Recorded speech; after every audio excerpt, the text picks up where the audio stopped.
जो तुम्हारा है वो लौटकर वापस तुम तक जरूर आएगा। पर कभी सोचकर देखा है, अगर वो तुम्हारा होता तो दूर ही क्यों जाता। और अपने आंसुओं को खिड़की से हवा में उड़ाकर गंगा अपने हाथ से वो लाल चूनर भी उड़ा देती है, जो जाकर गंगा नदी के ऊपर यूं तैरने लगती है जैसे इश्क के दरिया पर तैरता हुआ उन दोनों का प्यार, जो आहिस्ता आहिस्ता डूबता चला गया। और अचानक बस को तेज झटका लगता है और गंगा झटके से होश में आती है। ए गड्डी यहाँ से आगे न जाएगी काकी, तन्ने उतरना है तो इति उतर जा।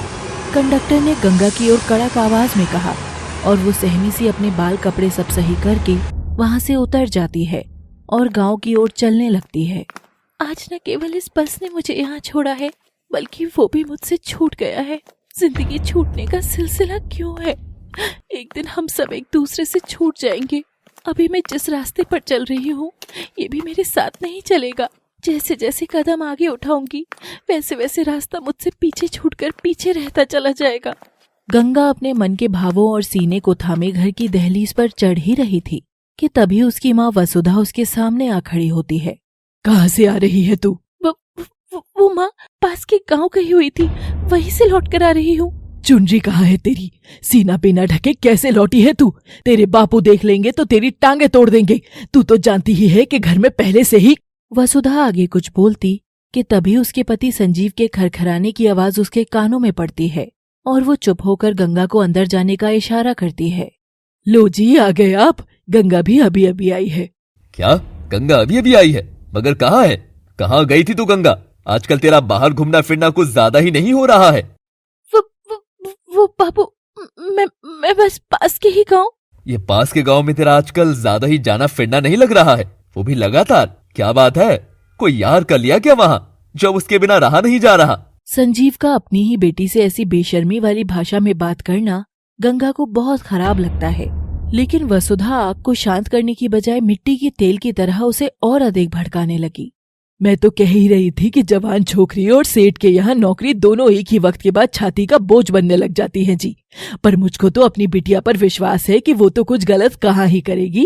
क्यों गंगा, नहीं करेगी ना? गंगा चुप करके हाँ में सिर हिला देती है और अंदर चली जाती है। वसुधा और संजीव दोनों गंगा को घूर रहे थे।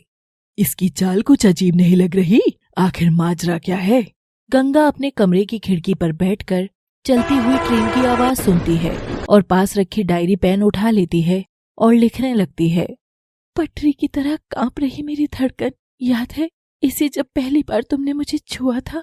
खेत में खड़े धान की तरह मेरा रोम रोम मेरे तन पर यूं खड़ा था। अजनबी, क्या है इरादा तेरा? क्यों तो इस भीनी हवा की तरह इस सांस में छाया है? तू सच है या मेरी कल्पना का कोई साया है? तभी गंगा को बाहर कोई खटर पटर होती है और वो झट से डायरी छिपा देती है और दरवाजा खोलती है। सामने खड़ी थी उसकी बहन अमृता, जो हाथ में बैग थामे हाँफ रही थी। कब से खटखटा रही हूँ, दरवाजा क्यों नहीं खोल रही थी? एक तो वैसे ही बस वाले ने देरी कर दी है। पता है गांव से दूर बस उतार दी, अब वहाँ से सामान खींच कर ला रही हूँ। वैसे तो देखना गांव के आदमी लोग मदद करने आ जाएंगे, पर आज जब जरूरत थी ना तो एक कौवा भी उस ओर नहीं मंडराया। अब तू क्या बुत बनकर खड़ी है यहाँ? हट ना छोटी, अंदर जाने दे। गंगा बिना कुछ बोले ही सब सुन रही थी। वो मोटी मोटी आंखें बिना झपकाए ही साइड भी हो जाती है और अमृता जैसे ही अपने बैग्स रखकर पलटती है, गंगा उसके पीछे खड़ी पाती है। क्या? अब ऐसे क्या देख रही है? तू मुझे डरा रही है गंगा, हट जा रास्ते से, तंग मत कर। और गंगा नम आंखों से सीधे ही अमृता को कसकर गले लगाती है और एक लंबी आह भरती है। जी तुम आ रही हो, मुझे बताया भी नहीं। अरे रो दी तू तो पगली। बस किसने कहा बताया नहीं? 2 दिन पहले ही माँ बापू दोनों को बता दिया था, उन्होंने तुझे बताया नहीं। और हाँ, मैंने कितनी बार कहा है जी नहीं, कॉल मी दी हनी। अब बता क्या हुआ? गंगा अपनी सुबकी को थामे हुए मुंह खोल ही रही थी कि तभी बाहर से वसुधा की जोर से आवाज आती है। अमृता गंगा, अरे ओ अमृता गंगा, एक तो ये छोटी वाली अमृता को सांस भी नहीं लेने देगी। अभी अभी तो आई है जी, ऐसी भी क्या बात करनी है जो इतना चोंच लड़ा रही है? समझ नहीं आ रहा। देखो तो इतनी आवाज लगा रही हूँ, मजाल कोई कमरे से बाहर आ जाए तो। अरे ओ अमृता गंगा, खाना बन गया है, आ जाओ दोनों। चल तू अभी अपने आंसू पोंछ, हम रात में बात करते हैं इस बारे में। वैसे भी कल सुबह मुझे एक दोस्त की शादी में जाना है, चाहे तो तू भी चलना। जी अब मैं, तुम तो जानती हो मेरी दुनिया बस ये खिड़की, बाहर दिख रही सड़क और मेरी डायरी ही है। मैं कहीं नहीं जा सकती हूँ। ओहो, मर जाएगी एक दिन तू इसी दुनिया में पगली। चल खाना खाने तो चल। तुम चलो चीची, मैं बस आती हूँ। और सुनो, तुम तो जानती हो ना, माँ बापू मुझे कुछ नहीं बताते हैं, तो तुम ही मुझे बता दिया करो कि तुम कब आने वाली हो, कब जाने वाली हो। धत, ऐसा नहीं है कि वो बताते नहीं है, हम सब तो एक ही है ना पगली। आजा, चल आजा। अमृता के जाते ही गंगा अपनी छिपी डायरी को समेट कर रखती है और फिर से खिड़की के बाहर का आसमान देखती है। कितना कमाल है वो आसमान का हिस्सा भी, जो तेरे सिर की चादर बनता होगा ना। काश मैं भी तुम जैसी ही हो सकती जीजी, काश। गंगा भी अपनी सारी भावना को समेटकर वहीं छोड़कर कमरे के बाहर चली जाती है। अमृता गंगा थी तो दो बहनें, मगर आखिर उनके बाप ने क्यों गंगा को तो बस इस खिड़की से बांधे रखा और अमृता को शहर की ऊंचाइयों तक जाने दिया। आइए देखते हैं आगे। खाने की टेबल लग रही थी। अमृता खाते हुए अपने बापू से बात करती है। गंगा तब तक बाथरूम में हाथ मुंह धो रही थी, मगर इन सब में वो अभी भी सीने पर दुपट्टा लेना भूल गई थी। बापू, मैं क्या सोच रही थी, क्यों ना कल की शादी में मैं छोटी को भी ले जाऊं। संजीव ये सुनते ही हंसता बाद में है, खांसता पहले है। इसे अपने साथ कोई दरकार नहीं है, ये घर संभाल ले वही काफी है। तू जा, अपने मजे कर।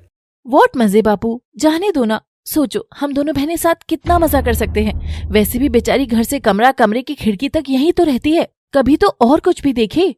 अमृता की गंगा के लिए इतनी बढ़ती हुई चिंता देखकर वसुधा भी चुटकी लेती है। आहा, इतनी सी दुनिया, तेरी लाडली की दुनिया कुछ ज्यादा ही बड़ी हो रही है अब, जो गांव के बाहर से बस लेकर आजकल इसका पास के गांव में जाना आना लगा हुआ है।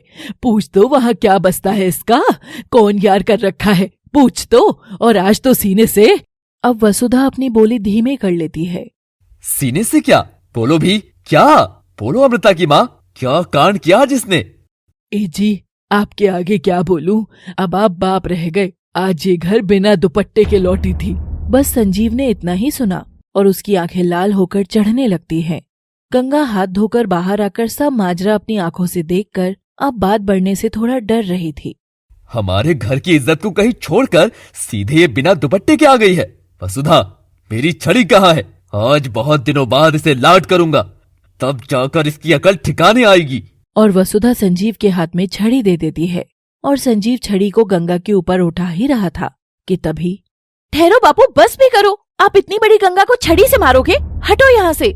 यूं तो संजीव की अकड़ के आगे कोई भी बोल नहीं पाता था, लेकिन अमृता उसकी लाडली थी, इसलिए संजीव उसके कहने पर रुक भी जाता है और अमृता उसके हाथ से जाकर छड़ी छीनती है और फेंक देती है। गंगा, मेरी ओर देख, गंगा मेरी ओर देख, तू घर बिना दुपट्टे के आई थी, बोल गंगा। ची। और गंगा के मुंह से कुछ और शब्द फूटता कि तभी अमृता एक करारा चाटा उसके गाल पर जमाकर रसीद कर देती है। घोर सन्नाटा छा गया था। बापू की इज्जत का थोड़ा तो ख्याल रख तू गंगा, अब बच्ची तो तू रह नहीं गई है, सयानी हो गई है, तो सीने से लाज हटी कैसे? कुछ हुआ था क्या, मुझे बता, कहीं किसी ने कुछ? अब अमृता के अंदर गंगा को वसुधा की झलक नजर आ रही थी। वो अपने बाप के आगे इन सवालों से लजा रही थी। जहां अमृता खुद जीन्स टॉप में खड़ी थी, और टॉप वो भी ऐसा जिसमें से कमर और नाभि तक झांक रही थी, लेकिन किसी को अमृता की कमर और नाभि पर नजर नहीं मारनी थी। बस गंगा के सीने पर दुपट्टा क्यों नहीं था, इस विषय पर बातें बनानी थी। गंगा अमृता से अपना हाथ झटक कर रोते हुए भीतर चली जाती है और खूब फपकती है। देखा तूने, बड़ी बहन कुछ बोल रही है और ऐसे भाग गई। ये ना आजकल बिगड़ रही है अम्मू, मैं कह रही हूँ जी, इसके हाथ पीले करवा दो। ओहो माँ, अब तुम शुरू मत हो, मैं बात करती हूँ इससे। बात बात पर ये हाथ पीले नीले गुलाबी लाल करने पर उतारू रहती हो। अमृता अपने कमरे में जाती है और देखती है कि गंगा करवट मोड़े सुबकते सुबकते सो गई है। अमृता उसे देख मुस्कुराती है और कंबल ओढ़ाकर सिर सहलाती है। मेरी चुईया, सो जा। अमृता भी सोने आ गई थी। वो करवट बदले सो रही थी कि कुछ देर बाद गंगा उसकी ओर होती है और उसे पीछे से कसकर झप्पी देती है। दोनों बहनें एक दूसरे को थाम लेती है। अरे, तू सोई नहीं अभी? चीची, क्या मैं भी चलूं कल तुम्हारे साथ उस जगह? आज इतने सालों में पहली बार गंगा ने कहीं जाने की बात कही थी। ये सुन अमृता खुश होती है और उसे साथ ले जाने को राजी हो जाती है। पर तू पहनेगी क्या? मैं ये बेरंग कपड़े तो तुझे कभी नहीं पहनने दूंगी। कोई ना, एक ढंचाक सी ड्रेस है मेरे पास, अभी तू सो जा। सुला तो चीची। और अमृता अपनी छोटी बहन को सहलाकर सुलाने लगती है। दोस्तों, ये कहानी दो बहनों की नहीं, बहुत सारे रिश्तों की है जो बिजली के महीन तारों की तरह ऐसे उलझते चले गए जो अब छेड़ने भर से करंट मार सकते हैं।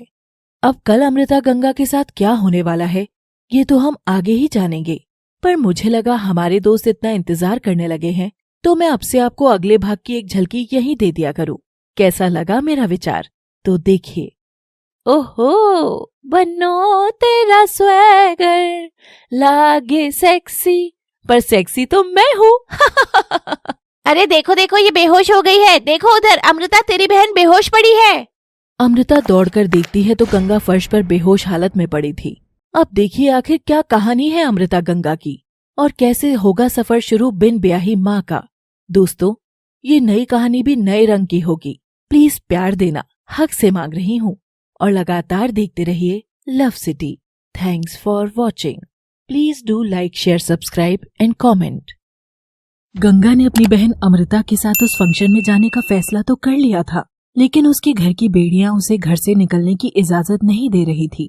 और फिर अगली सुबह आती है। गंगा सहमी सी अपनी बहन अमृता के पास जाती है और उसे दबी जुबान में कहती है, जीजी शहर में कैसा होता है, क्या वहाँ लड़का लड़की सब आपस में बात कर लेते हैं? हाँ बात क्या, लोग गले लगते हैं, प्यार करते हैं और किस भी करते हैं। हाय दैया, यानी सब खुल्लम खुल्ला?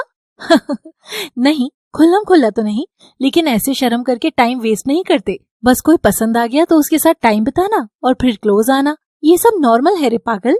हाय दैया, तो क्या आपको भी कोई पसंद आया? अरे वाह, हमारी छुटकी आज तो बड़ी ही चाशनी लेकर बात कर रही है। बता दे कहीं तुझे तो कोई नहीं मिल गया पास के गांव में। गंगा ये सुनकर शर्मा जाती है। तुम बस अपना बताओ ना जीजी, वैसे भी इस घर में मुझे कोई कुछ नहीं बताता है, एक बस तुम ही बता सकती हो थोड़ा बहुत। हाँ एक पसंद तो है, एकदम कृष्णा लगता है, इसलिए नाम भी कृष्णा ही है उसका। अभी तो ऐसा कुछ सीरियस नहीं है, पर कभी लगेगा तो माँ बापू को बता दूंगी। है इतनी आसानी से बता दोगी, वो गुस्सा नहीं करेंगे? गुस्सा? बेटा तू भूल रही है मैं अमृता हूँ, गंगा नहीं। और अगर प्यार करके शादी करना चाहूंगी तो कोई चोरी थोड़ी ही होगी। और अब तू बता तेरा क्या माजरा है, आज मेरी सहमी रहने वाली बहन प्यार मोहब्बत में रुचि ली जा रही है। हाँ जीजी, अब वो मैं आपको बताना चाहती हूँ कि वो पिछले महीने वो। अरे जल्दी बोल, अभी लोनावला निकलना है। जीजी वो एक लड़का। और गंगा अपनी पूरी बात बोलती कि तभी वसुधा अमृता का हाथ खींचकर उसे वहाँ से ले जाने लगती है। तू भी क्या इसकी फालतू परियों की कहानी सुनने में समय बर्बाद करने लग गई है? ये तो सारा दिन खिड़की के अंदर बैठकर बस कल्पना के तीर ही छोड़ती रहती है। मेरी सयानी बेटी तो तू ही है। आजा, तुझसे कुछ डिस्कस करना है। हाँ माँ चलो, काम ज्यादा जरूरी है वैसे भी। और गंगा की भावना के आगे बांध लगाकर अमृता वहाँ से बीच में ही चली जाती है। अपनी इग्नोरेंस देख गंगा की आत्मा उदास हो चुकी थी, लेकिन वो तो अपनी बात कहना चाहती थी, इसलिए अमृता की तस्वीर के पास जाकर अधूरी बात को पूरा करती है। एक लड़का है जीजी, सागर नाम का। पता नहीं, मुझे लगने लगा है कि इस गंगा की धारा उसी सागर में मिलने वाली है। मैं चाहती थी कि तुम ही सबसे पहले उसके बारे में सुनो। उसका नाम सागर है जीजी। हाँ, अब तुम सोच रही होगी कि ये सब कैसे हुआ। एक बार शादी से लौटा तो तुमको सब बताऊंगी, सबसे पहले मैं तुमको ही बताऊंगी। और गंगा अमृता की दी हुई एक फैंसी टाइप की ड्रेस पहनती है और दोनों बहनें उस शादी में शामिल हो जाते हैं। अचानक अंदर एंटर करते ही गंगा के दिल की धड़कनें बढ़ जाती हैं। सब लोग अमृता का शहरी लुक देख उसी की तारीफ कर रहे थे, मगर उस सादी सिंपल गंगा के ऊपर तब तक किसी का ध्यान नहीं गया जब तक ये वाली घटना घटित नहीं हुई। मगर पहले और देखिए जरा सा फ्लैशबैक। गंगा देखती है कि अमृता किसी लड़के से खुश होकर गले लग रही है। अरे जीजी, ये किसी सबके सामने ऐसे गले लग रही है, कोई देखेगा तो क्या कहेगा? और गंगा अमृता की ओर बढ़ती है कि तभी वो देखती है कि वो लड़का वहाँ से दूसरी ओर चला जाता है। अरे जीजी, ये कौन थे? अरे तू कहाँ थी? थोड़ा पहले आती तो कृष्णा से मिलाती तुझे। अब तो वो गया, उसके डैड की तबीयत खराब है तो अब तो आएगा भी नहीं। कोई बात नहीं जीजी, इनसे तो मिलना होता ही रहेगा। जीजू जो होने वाले हैं। अरे अरे देखो, दुल्हनिया हमारी नाच रही है। चलो ना जीजी, आप भी नाचो, फिर मैं आपका वीडियो निकालूंगी। निकालूंगी नहीं पगली, बनाऊंगी बोल। आजा चल, लेट्स डू द ठुमका। और कटीली कमरिया मटकाकर अमृता नाचने लगती है। गंगा अपनी बहन की अदाएं देख खुश थी। काश मैं भी जीजी जैसी हो पाती, पूरी शादी की रौनक बन जाती है ये। गंगा वीडियो बना ही रही थी कि अचानक वो जमीन पर पड़ जाती है और सब औरतें गंगा के आसपास मंडराने लगती हैं। अरे अरे देखो देखो क्या हो गया अमृता की बहन को। मिर्गी आ गई है लगती है, कोई चमड़े की चप्पल सुंघाओ तो। अरे नहीं नहीं मौजा सुंघाओ, पर मिर्गी आती तो ये कांपती ना, ये तो लाश की तरह पड़ी है। अरे कोई तो इसकी बहन को आवाज लगाओ, देखो तो बहन यहाँ पड़ी है और वो अभी भी मटक रही है। अब अमृता के कानों में भी ये वाली बात पड़ती है और वो हड़बड़ाकर गंगा के पास पहुँचती है। हटो सब हटो, हवा आने दो। गंगा गंगा उठ तो, देखो तो क्या हो गया ऐसे। माँ बापों को पता चला तो मेरा भी घर से बाहर निकलना बंद कर देंगे। अरे इससे अच्छा तो तू घर पर ही रहती छोटी। गंगा उठ ना, क्या करूं क्या करूं, अब यहाँ से मैं कैसे। हाँ कृष्णा को फोन करती हूँ, वही मदद करेगा। अमृता कृष्णा को फोन लगाती है। हाँ अमृता, बस जस्ट माँ के पास पहुंचा ही हूँ, बोलो क्या हुआ। हेलो कृष्णा। अमृता की घबराहट से जुबान बहुत चिपक रही थी। अमृता तुम ठीक तो हो ना, हुआ क्या है बताओ मुझे। कृष्णा तुम फटाफट यहाँ वापस आ जाओ, यहाँ स्यापा हो गया है, वो भी बहुत बड़ा। स्यापा? पर तुम तो जानती हो ना कि माँ और उनकी हालत ऐसी है कि मैं उनको यहाँ अकेला अस्पताल में। कम से कम तुम्हारी माँ अस्पताल में है कृष्णा, मगर यहाँ यहाँ मेरी बहन यहाँ, तुम फटाफट आ जाओ कृष्णा। हाँ ओके, मैं गाड़ी लेकर आता हूँ। नर्स आप कुछ देर माँ का ध्यान रखना, मैं आता हूँ थोड़ी देर में। और कृष्णा गाड़ी लेकर निकल जाता है और कुछ देर में शादी के घर के बाहर पहुँचता है। अमृता उसका वहीं इंतजार कर रही थी। अमृता जैसे ही कृष्णा को देखती है तो जाकर सीधे उसके गले लगती है और रोने लगती है। कृष्णा अमृता की ऐसी हालत देखकर बहुत व्याकुल होता है और वो उससे उसकी बहन के बारे में पूछता है। तब अमृता उसे बताती है कि उसकी बहन अचानक से बेहोश हो गई है और वो होश में नहीं आ रही है। अब जल्दी चलो कृष्णा, गंगा को तब से होश ही नहीं आया। गंगा का नाम सुनते ही कृष्णा के तेजी से बढ़ते कदम अचानक से रुक जाते हैं। कृष्णा क्या हुआ? कुछ नहीं अमृता, कुछ नहीं, चलो। कृष्णा अमृता की बताई जगह पर जाता है और गंगा औंधे मुंह जमीन पर पड़ी थी। तब कृष्णा फर्श पर झुककर उसे सीधा करके गोद में उसका सिर रख ही रहा था कि तभी उसकी नजर गंगा के चेहरे पर पड़ती है और वो एक झटके से उठकर पीछे हट जाता है। कृष्णा क्या हुआ, तुम चौंकी क्यों? कृष्णा गंगा का चेहरा देख करके किसी गहरी सोच में डूब जाता है और उसके कान में एक जोर से पुकार गूंजती है। दरिया के पास बैठा हुआ एक नौजवान लड़का नदी के पानी में कुछ कुछ कर रहा था। वो पानी से पैदा होने वाले संगीत को एक डायरी में नोट करता जा रहा था कि तभी उसके कान में भी एक मधुर आवाज गूंजती है। ओ बाबू बाबू, तुम कब तक यहाँ बैठकर हिसाब किताब करोगे? इस गांव की तो लगते नहीं, जरूर शहरी लगते हो। यहाँ क्या कर रहे हो? कोई रास्ता भटक गए हो क्या बाबू? गंगा की ऐसी पुकार सुनकर वो लड़का पीछे पलटकर देखता है कि एक गांव की छबीली हाथ में कपड़े थामकर वहाँ खड़ी थी। क्यों, ये नदी तुम्हारी है क्या जो तुमको मुझे यहाँ से भगाने की पड़ी है? अरे मतलब कितने आराम से ही तो बोल रही हूँ बाबू कि आप यहाँ पर कब तक अपना हिसाब किताब करते रहेंगे। असल में ये नदी मेरी ही है। ओह, क्यों तुम्हारा नाम लिखा है क्या इस पर? हाँ मेरा ही तो नाम है, इसका नाम भी गंगा है और मेरा नाम भी। नौजवान गंगा की ऐसी मासूमियत देखकर खिलखिला देता है। ऐसे क्या देख रहे हैं आप? नहीं नहीं, मैं उस किस्म की लड़की बिल्कुल भी नहीं हूँ बाबू जैसा आप सोच रहे हैं। और मैं तो यहाँ पर अकेली भी नहीं हूँ। वो देख ले, सामने मुझे मेरी खिड़की दिख रही है ना, वो मेरे घर की है। वो खिड़की भी मेरी है और वहाँ मैं ही बैठी रहती हूँ। और खिड़की से जो नदी दिखाई देती है वो भी मेरी है। तो यहाँ पर जो नहीं होना चाहिए वो आप है बाबू। अच्छा जी, अगर तुम ही नदी हो तो बाहर क्या कर रही हो? तुमको तो अंदर होना चाहिए। और मनचला सा वो नौजवान लड़का आव देखता न ताव उसे बाहों में उठा लेता है। गंगा समझ पाती कि उससे पहले ही उसे बाहों में उठाकर सीधा नदी के अंदर फेंक देता है। गंगा पानी के बहाव से एकदम से छटपटा गई थी। लड़का ऐसी छेड़खानी बड़ी ही एंजॉय कर रहा था।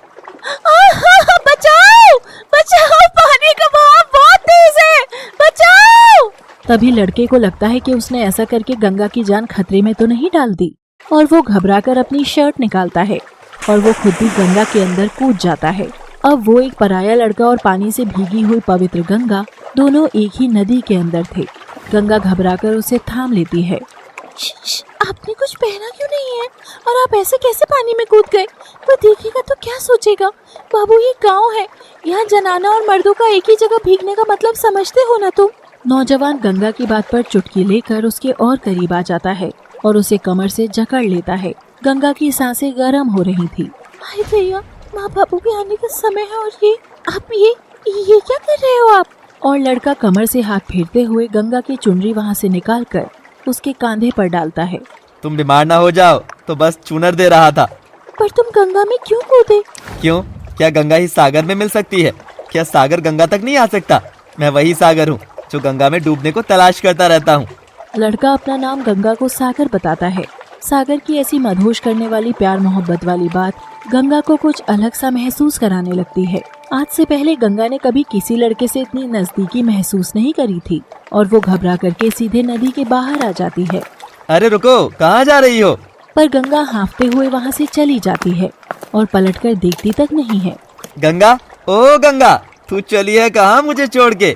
गंगा सागर की ऐसी आत्मीय पुकार सुन करके जरा सा ठहरती है और पलटकर अपना मुंह शर्माकर चूनर में छुपाकर वहाँ से भाग जाती है। सागर नदी में ही खड़ा होकर गंगा को ओझल होने तक देख रहा था कि अचानक सागर के कान में कुछ आवाज गूंजने लगती है और सागर पुराने वक्त के दौर से निकलकर सीधा वर्तमान में आ जाता है, जहाँ पर उसने गोद में गंगा का बेहोश शरीर रखा हुआ था। गंगा, गंगा, उठो गंगा। कृष्णा, तुम कहाँ खो गए हो? इसे जल्दी अस्पताल ले चलो। और कृष्णा गंगा को बाहों में भर लेता है। आखिर कौन है ये कृष्णा और क्या है गंगा और सागर के बीते कल की कहानी? कहानी तो अभी शुरू हुई है दोस्तों। आगे आगे बहुत मजेदार मोड़ आने वाले हैं, इसलिए आप सबका देखने के साथ साथ इस चैनल से जुड़ना भी जरूरी है। तभी तो मिलेगा अपडेट लव सिटी के हर पार्ट का। तो हमारी ये नई कहानी बिन ब्याही माँ को देखने के लिए अभी लव सिटी को सब्सक्राइब करें और देखते रहिए लगातार बार बार।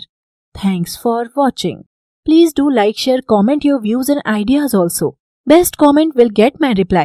Guys, we need lots of support. Please सिर्फ देख कर न जाए। चैनल की रीच लाइक शेयर सब्सक्राइब से ही बढ़ती है। हम कहानियाँ लाएंगे, आप सब रीच बढ़ाइए। Thanks for watching. Krishna Ganga को बाहों में भर के अस्पताल ले जा रहा था। गंगा धुंधली आंखों से जो चेहरा देख सकती थी वो उस चेहरे को पहचानती थी। पीछे खड़ी उसकी बहन अमृता बार बार जिसे कृष्णा पुकार रही थी। गंगा अपनी बदहवासी की हालत में उसका चेहरा सहलाने की कोशिश कर रही थी।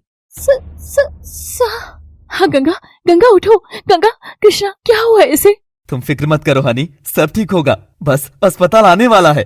और कृष्णा गंगा को अस्पताल ले जाता है। वो बिस्तर पर लेटाई जाती है, उसे ड्रिप चढ़ाई जाती है। डॉक्टर उसे पूरा चेक करती है और कहती है कि आजकल उसका स्ट्रेस लेवल बहुत बढ़ रहा है, इसलिए शायद स्ट्रेस से वो अचानक यूं बेहोश हो गई है।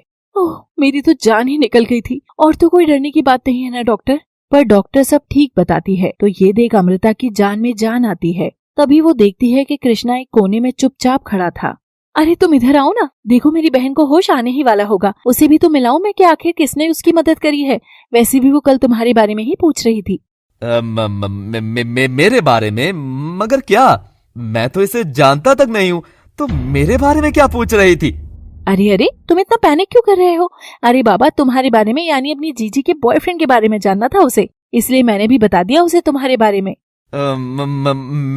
मेरे बारे में? मगर क्या? तो अरे बाबा, तुम्हारा नाम और क्या?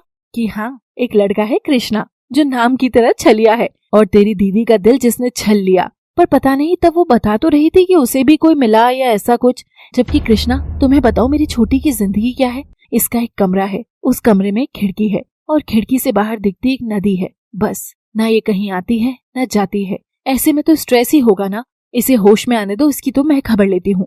और कृष्णा गंगा को देख फिर से ख्यालों में डूब जाता है। वही नौजवान लड़का जिसने अपना नाम गंगा को सागर बताया था, आज फिर से इस नदी किनारे आकर बैठ जाता है और नदी के पानी में हाथ डालकर उसे कल कल की आवाज को कागज पर नोट करने लगता है। गंगा खिड़की से दूर बैठे उस लड़के को ऐसा करते देखती है तो उसको बहुत जिज्ञासा होती है, लेकिन वो अगर वहाँ जाती तो उसकी माँ और बाबा उसे देख लेते।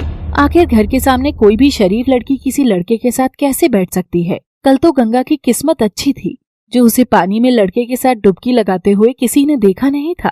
मगर आखिर ये लिखता क्या है, मुझे जानना है। और गंगा हिम्मत करके घर से बाहर निकलती है और सागर भी वहाँ से जाने लगता है। गंगा दबे पांव उसके पीछे चल रही थी। देखते देखते सामने चल रहा सागर उसकी आंखों से ओझल हो गया था। गंगा इधर उधर देखती है कि आखिर वो कहाँ गया। तभी अचानक पीछे से उसकी कमर पर सख्त हाथ आता है और गंगा को थाम के उसके कंधे को चूमते हुए धीमे से बोलता है, क्या ये गंगा सागर को ढूंढने आई है या सागर में मिलने आई है? जिंदगी में पहली बार गंगा के इतने करीब कोई आया था। वो नहीं जानती थी कि अचानक से उसका दिल इतनी जोरों से कैसे धड़क रहा था। उसके साथ इतनी गर्मी कैसे हो गई थी। बाहर जो सर्दी थी वो सर्दी उसे महसूस नहीं हो रही थी। अचानक से तापमान में इतनी गर्मी कैसे आ गई थी। वो सागर का हाथ अपने बदन से हटाना चाहती थी, छटपटा के दूर हटना चाहती थी, लेकिन उसे सागर का छूना अच्छा लग रहा था और वो वहीं खड़ी रही। वो उसके उतने ही नजदीक खड़ा था। अनजान हो क्या तुम? जानते हो ना, फिर मेरे इतना करीब क्यों आ रहे हो? मंजिल हमेशा अनजानी होती है गंगा, लेकिन क्या हम तब भी रास्तों पर चलना छोड़ देते हैं? मेरे लिए भी तुम वही रास्ता हो जो सबसे सुंदर मंजिल तक जाता है गंगा। सागर के मुंह से गंगा सुनते ही गंगा को लगता है कि आज से पहले उसे इतना प्यार से कभी किसी ने नहीं पुकारा था, और वो शर्मा करके पलट के सागर का चेहरा देखना चाहती थी। लेकिन जैसे ही वो पलटती है, वो देखती है कि वो वहाँ से जा चुका था। पलक झपकते ही जाने वाला इंसान गंगा को भीतर तक बेचैन कर जाता है।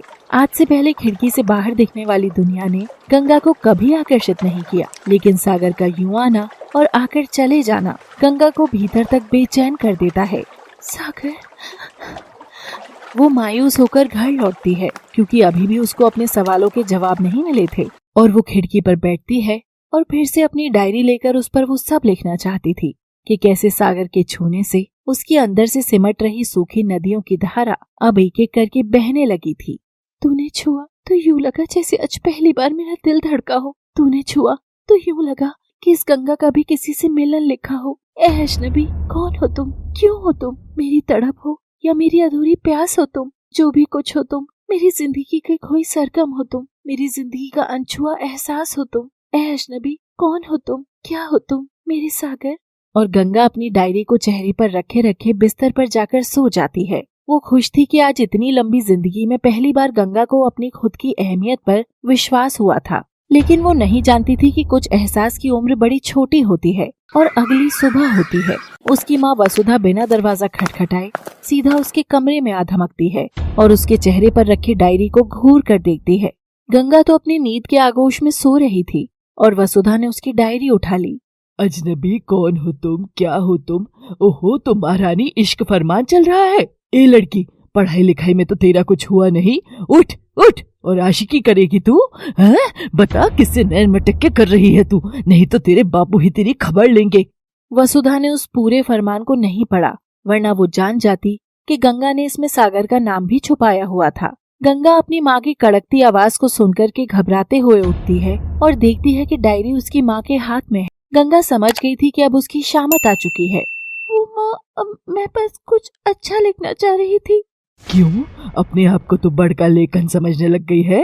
तू ही बनेगी क्या अगली मुंशी प्रेमचंद, जो डायरिया पर डायरिया लिखी जा रही है? इन सब से ना बेटा घर नहीं बसा है। घर बसाने के लिए पहले किसी को तुझे पसंद करना पड़ेगा। कब तक तू हमारी छाती पर बोझ बनकर यूं ही पड़ी रहेगी? काम की न धाम की, दुश्मन अनाज की।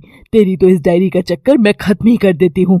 और वसुधा क्रोध में आकर कल रात गंगा ने जो अपने असल भाव डायरी में लिखे थे उनको नाखूनों से कुरेदते हुए वो पन्ना फाड़ डालती है और उसको मोड़ करके खिड़की के बाहर फेंक देती है। गंगा चाह करके भी अपनी माँ को ये करने से नहीं रोक सकती थी, इसलिए वो बस सुनने चुपचाप वहीं बैठे बैठे सुबक सुबक कर रोते रहती है। 10 मिनट में तैयार हो जा, बाहर तुझे लड़के वाले देखने आ रहे हैं। एक तो बड़ी बहन कुंवारी बैठी है, उसकी जिम्मेदारी पहले से ही है, ऊपर से तेरी माड़ी किस्मत का बोझ। और वसुधा भड़क कर दरवाजा धम करके वहाँ से चली जाती है। गंगा बस हर बार की तरह रो करके रह जाती है। वो खिड़की के बाहर अपना छन्न से टूटा हुआ एक ख्वाब उड़ता हुआ देख रही थी, जो पूरा होने से पहले ही कागज के टुकड़ों की तरह बिखर गया था, और वो तैयार होने चली जाती है। इतनी सुंदर प्यारी सादगी से भरी गंगा आखिर क्यों हर वक्त इतना दुत्कारी जाती थी? इसका जवाब तो अभी बाहर लड़के वालों के सामने मिल ही जाएगा। लड़के वाले आ जाते हैं। जेवर से लदी फदी लड़के की माँ, सूट बूट पहना आकर से बैठा हुआ दूल्हा और पेट निकाले हुए लड़के का बाप यानी कि गंगा के होने वाले ससुर जी सब बैठकर दांत फाड़ते हुए इधर उधर की बातें कर रहे थे कि तभी लड़के की माँ गंगा को बुलाने का फरमान बोलती है। गंगा बेचारी सहमी सी एक शोपीस की तरह, बाजार के प्रोडक्ट की तरह उनके सामने डिस्प्ले कर दी जाती है और वो जाकर के सोफे पर बैठ जाती है।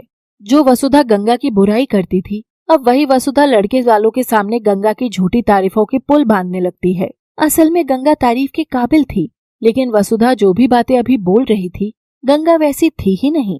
लो, बात कर लीजिए। हमारी गंगा तो इतनी चंचल, चुलबुली और घर की रौनक है। वहाँ आने के बाद तो आपको कोई काम करने की दरकार नहीं है। टीवी बंद कर देना, हमारी गंगा ही चलता फिरता मनोरंजन बनकर रहेगी। और फैंसी तो इतनी है ना कि आप बस प्रोडक्ट का नाम बोलो, उस प्रोडक्ट के साथ साथ पूरा का पूरा फैशन कर सकती है। आज तो इसको आप लोग देखने आ रहे थे ना, इसलिए इसने शादी के कपड़े पहने, वरना आपके बेटे के साथ तो गंगा की जोड़ी खूब भी जमेगी। एकदम मॉडर्न है, मॉडर्न। अरे बहन जी, इन सब गुना का तो टेस्टिंग शादी के बाद भी हो जाए, लेकिन पहले टेस्टिंग तो कुंडली की हो। वैसे भी आपके यहाँ आने से पहले हमें बताया गया था कि 26 लड़के आपकी गंगा को मना करके गए। अब 26 लड़कों में तो दोष होगा नहीं, तो जरा हमें भी पता चले कि वो मना करके क्यों गए। हाँ, लाते हैं, आपको दिखाते हैं कुंडली। वसुधा संजीव को इशारा करती है और संजीव कुंडली ला करके लड़के की माँ के सामने रख देता है और लगता है बातें बनाने। देखो बहन जी, कुंडली कुंडली तो सब ना पुराने लोगों के चोचले हैं। आजकल तो लड़का लड़की का मन मिले, आंखें मिले, बस रिश्ता अपने आप ही हो जाता है। अब कुंडली में 4 बातें इधर उधर लिख देता है पंडित लोग। पंडितों से किसने बहस करी है, तो उसी के चलते लोग बातें बनाने लग जाते हैं। बाकी ये सब सच थोड़ी होता है। हाँ भाई साहब, लेकिन हम तो ये सब में मानते हैं। अरे बड़के पंडित हमारे घर के फैमिली पंडित हैं, उन्हीं के चलते आज हमारा बेटा अमेरिका में है। अमेरिका में है ये क्या? चिंटू खड़ा हो जा, और ये रिश्ता करना ही नहीं है। लड़की की कुंडली तो देख, राहु शनि मंगल सूर्य हर किस्म के दोष इसमें लिखे हुए हैं। माफ करना भाई साहब, इतने दोष वाली लड़की को तो आप ब्याहने के चक्कर छोड़कर ऐसे ही घर में बैठा लो, क्योंकि ब्याह करके ऐसे कहीं भेजकर उसका घर बर्बाद करने से अच्छा है कि आप अपनी बर्बादी अपनी पेटी में ही रखो। बड़े हैं मॉडर्न बनने वाले, जय राम जी की। और इस तरह से वसुधा और संजीव को फिर से घर में आने वाले लोगों की तरफ से मुंह की खानी पड़ती है, और उस हर चीज का गुस्सा हर बार गंगा पर ही निकलता था कि क्यों ऐसी दोष परिपूर्ण लड़की ने इस घर में जन्म लिया। गंगा पर हर बार के रिजेक्शन के बाद गहरा असर तो पहुंचता ही था, क्योंकि जिस चीज से वो गुजर रही थी बाकी लोगों को तो पता ही नहीं था। अमृता तो शहर में अपनी पढ़ाई कर रही थी, लेकिन गंगा तो रोज जिस परीक्षा से गुजर रही थी केवल वही जानती थी कि उसे परीक्षा में फेल होने का नतीजा गंगा की आत्मा पर कितना ज्यादा दर्द दे रहा था, और वो रोते हुए वहीं अपनी नदी किनारे बैठ जाती है। मेरा क्या दोष है इस कुंडली दोष को लेकर? ए अजनबी, कौन हो तुम, क्या हो तुम? जहाँ एक तरफ गंगा अपने आंसुओं को नदी में घोल रही थी कि तभी उसके कानों में सागर की एक मधुर आवाज घुलती है, और वो पलट कर देखती है कि सागर के हाथ में वही उसकी डायरी का फटा हुआ एक किस्सा था जिसे सागर पढ़ रहा था। अजनबी, क्या हो तुम, कौन हो तुम? गंगा की आंखें सागर से मिलती हैं। सागर के कदम गंगा की ओर बढ़ रहे थे। गंगा की सांसें सागर की सांसों में घुलना जा रही थी कि तभी जरा नाड़ी वैद्य को बुला करके एक बार इस गंगा की तबीयत को जांच लेते हैं। सुबह से मुरझाई सी बिस्तर में पड़ी है, ऐसे ही रहा तो फिर तो जी ये हमारे जी को ही आएगी। ये लो, नाड़ी वैद्य आ गई है। अब देखिए क्या होगा गंगा की जिंदगी में एक और नए तमाशे की शुरुआत। जानने के लिए देखते रहिए बिन ब्याही माँ कहानी केवल लव सिटी पर। Thanks for watching. Please do like, share, subscribe and comment. Ganga के कानों में सागर की आवाज पड़ते ही वो सहम जाती है और सागर गंगा के करीब आता है। अजनबी, कौन हो तुम, क्या हो तुम, मेरे सागर? तो ये तुमने मेरे लिए लिखा है गंगा? गंगा शर्माते हुए नीचे देख रही थी। सागर गंगा का मुंह ऊपर उठाता है। वो घबराकर अपनी आंखें कसकर मीच लेती है और सागर गंगा की पलकें चूम लेता है। आंख बंद करने पर क्या नजर आ रहा है गंगा? क्या मेरा चेहरा नजर आ रहा है? मैं अब अजनबी से जाना पहचाना लग रहा हूँगा ना? गंगा आंख बंद करती है तो सचमुच उसे सागर ही नजर आता है और गंगा मुस्कुराकर कसकर सागर को थाम लेती है। मैंने एक उम्र इन हदों में बिताई है सागर, पर गंगा का उफान अब तेज हो रहा है। वो खुद को सागर के करीब पा रही है। करीब? कितना करीब? और इतना और पास आऊं? बोलो, कितना पास आऊं? हम दोनों की धड़कनें जब एक लय में आ जाए उतना पास। और ये सुनकर सागर गंगा को बाहों में उठाकर सीधे गंगा नदी में डुबकी लगा देता है। उस दिन पहली बार गंगा और सागर का मिलन हुआ था। अब से गंगा के चेहरे पर एक अलग रंगत आने लगी थी। उसे ना ही अपनी माँ का कहा सताने लगा था, न बापू की फटकार, न उसे अपनी कुंडली के सर्पदोष के सर्प के डसने का डर था, न ही समाज की मार का। ओ सागर, यूं लगने लगा है जैसे तुमने मुझ में नया जन्म डाल दिया हो। अब गंगा को खिड़की से ज्यादा नदी किनारे बैठने का ज्यादा मन करने लगा, क्योंकि अब वहाँ सागर आता था। मगर पिछले 3 दिन से सागर गंगा किनारे नहीं आ रहा था। ये देख गंगा का मन बेचैन हो उठा और एकदम से वो बीमार पड़ गई। गंगा की आंखों के नीचे काले गड्ढे हो गए थे और उस रात कपकपी के मारे गंगा के प्राण निकलने हो गए। ए जी, देखो तो ये मुई गर्मी के तापमान में भी इतना कांप रही है। मुझे तो समझ नहीं आ रहा अब कौन सा रोग लिखवा लाई है अपने भाग्य में। क्या करूं मैं इस लड़की का?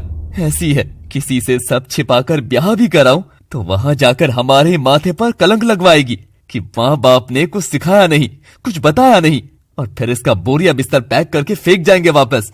अभी कुंवारी लड़की का बाप हूं, फिर छोड़ी हुई लड़की के बाप होने का बोझ और लाद कर रहूंगा। अगर अभी कुछ नहीं किया तो ये तो ऐसे कांप कर मर जाएगी।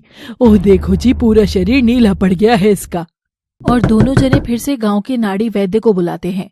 नाड़ी वैद्य रात में ही आती है और गंगा को देखती है। उसकी हालत देख वो खुद हैरान थी।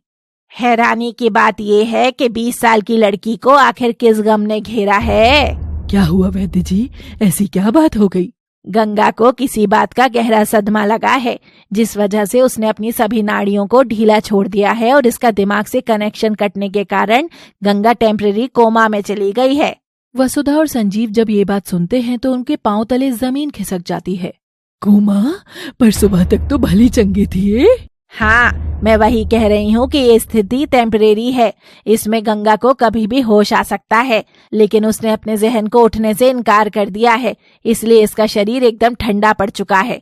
अगर इसे जल्दी से होश नहीं आता है तो ये मर भी सकती है। और वैद्य वहाँ से चली जाती है। नहीं नहीं जी, ये मर गई तो भी जनता तो हमें ही बोलेगी कि खुन्नस में आकर हमने ही कुछ उल्टा सीधा तो नहीं कर दिया है। गंगा के माँ बाप उसकी फिक्र करने की बजाय उल्टा उसी को कोसने पर लगे हुए थे। उधर शहर में पड़ रही गंगा की बहन अमृता तक भी खबर पहुंचती है कि गंगा की हालत नाजुक है और घबराकर वो कमरे पर अपने बॉयफ्रेंड कृष्णा को बुला लेती है। दरवाजे पर ठक ठक होती है और अमृता दरवाजे पर खड़े कृष्णा की बाहों से सीधे लिपट जाती है। वो उसे सहला रहा था। अमृता उसे कसकर थाम कर रो रही थी।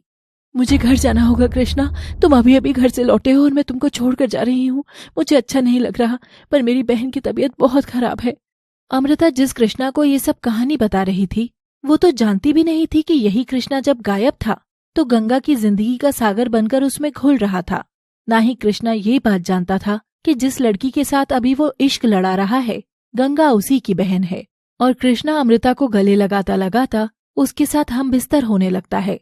दोनों एक साथ थे। कृष्णा को ये इल्म भी नहीं था कि उसकी सागर वाली पहचान उस और गंगा के सांस लेने की वजह बन गई थी। तुम क्यों नहीं चलते मेरे साथ गाँव? माँ बापू से भी मिल लेना, वैसे भी आई थिंक वो तुमको पसंद कर ही लेंगे। मैं तुम्हारे घर? ना बाबा ना, तुम ऐसी हो तो तुम्हारी बहन कैसी होगी? माँ बाप कैसे होंगे? तुम ही इतनी वाइल्ड हो बाबा, पता नहीं तुम्हारा परिवार कितना वाइल्ड होगा। ना बाबा ना, मैं तो पागल ही हो जाऊंगा ऐसे परिवार के बीच में। मेरी तो डर के मारे अभी से घिग्गी बन गई है। तुम भी ना कृष्णा, एक बार मेरी तुमसे शादी होने दो, फिर इन्हीं जंगलियों के बीच जवाई बनकर तुमको रहना होगा। देख लेना, सबसे ज्यादा लाड तो तुम्हें मेरी बहन गुन्नू ही लड़ाएगी। अच्छा, कहीं ऐसा ना हो जीजा साली के इस लाड़ में गुन्नू जी हमारी पूरी घरवाली ना बन जाएं। अमृता इस पर कृष्णा के बाल खींचकर उसे करीब लाकर कहती है, खबरदार, जो किसी और के होने की बात करी तो तुम ना बस मेरे हो, मेरे। उसको बीच से फाड़ दूंगी जो तुम पर नजर भी डाली। वो अरे जाना, रिलैक्स, मैं तो बस मजाक कर रहा था। अच्छा बाबा, मैं नहीं जा रहा तुम्हारे साथ, तो तुम मेरी खुशबू को तो ले ही जा सकती हो ना। और कृष्णा अपनी खुशबू का इत्र अमृता के पूरे तन पर छिड़क देता है। अमृता फटाफट वहाँ से निकलने लगती है। कृष्णा उसे कैब कराता है और कैब आ जाती है। कृष्णा अमृता को गले लगकर विदा कर रहा था। तुम नहीं जानती ना कि वहां एक नदी मेरे इंतजार में किनारे पर जम गई होगी। सागर को उसके पास जाकर अब अपना किनारा उसके किनारे से जोड़ना होगा। इसीलिए मैं तुम्हारे साथ नहीं जा सकता अमृता, मुझे माफ करना।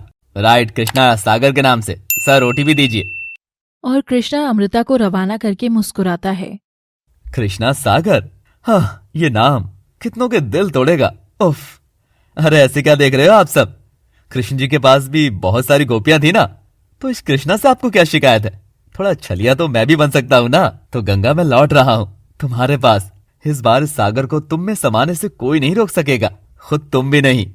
अब कृष्णा जानता था कि उसे क्या करना है।